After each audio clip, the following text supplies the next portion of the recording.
we have really breaking news where Xi Jinping, the president of China, is going to be presenting President Trump with some terms when they meet on Saturday. And one of the terms, in order to move forward on any China deal with the United States, the president of China says it must include the ban being lifted on Huawei. And Andy Purdy, I appreciate you joining us this morning on this important news day. One question has come up about who really owns Huawei.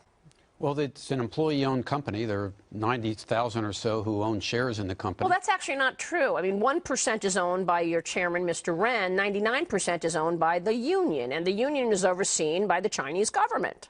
Well, the union is not overseen by the Chinese government. But this is a state union. And the fact is, we have ownership shares, and we get to vote. I just met with the chairman of the company, just met with him last week. Okay, he owns 1% of the company. That's that. No, that's Mr. Ren. This is the chairman of the board who's elected to run the board. Okay. Yeah. The labor union owns the company, 99% of it, and the labor union is overseen by the Chinese government. I mean, if the Chinese government says to you, look, we need to see this data from the U.S. military, you're going to be forced to send that data to the Chinese government. Isn't that right? We can't send the Chinese government data we don't have. Well, how do you not have it? It's your company.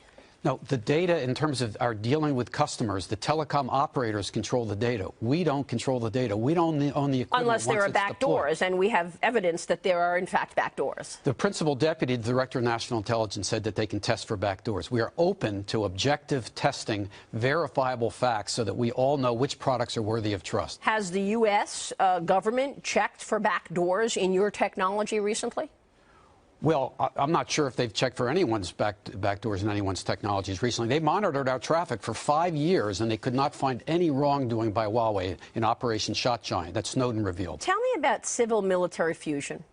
Well, the reports about Huawei employees participating in research for the government is not the kind of thing that Huawei does. Unlike other companies in the United States and around the world, we do not do those kinds of specialized projects for the military. We did not authorize those employees to do it, and we did not know that those employees were doing it. You didn't authorize them to do it, but we know today that several Huawei employees have collaborated on research projects with the Chinese government. Bloomberg this morning is out with an extensive report talking about Chinese armed forces personnel, indicating closer ties to the country's military than people really acknowledged. And civil military fusion is basically, you can't have an innovation in China without first going to the military about it, right? Well, that's not the experience with our company with 80-some thousand patents, including over 10,000 U.S. patents. We don't collaborate with the military before we seek those innovations. But this is sort of underlying the national security risk.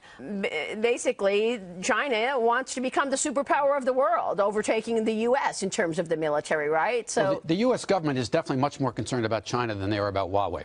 But the fact is there are objective and transparent mechanisms to protect and manage the risk.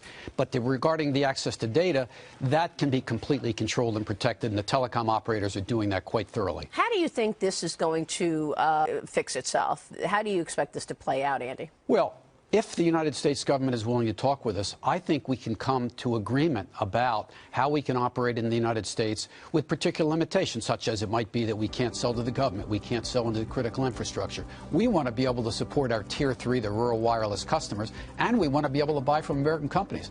We think America has the best technology. We want to be allowed to buy it. So in the long term, we'll be able to do business when we have good standards. We don't have those good standards yet.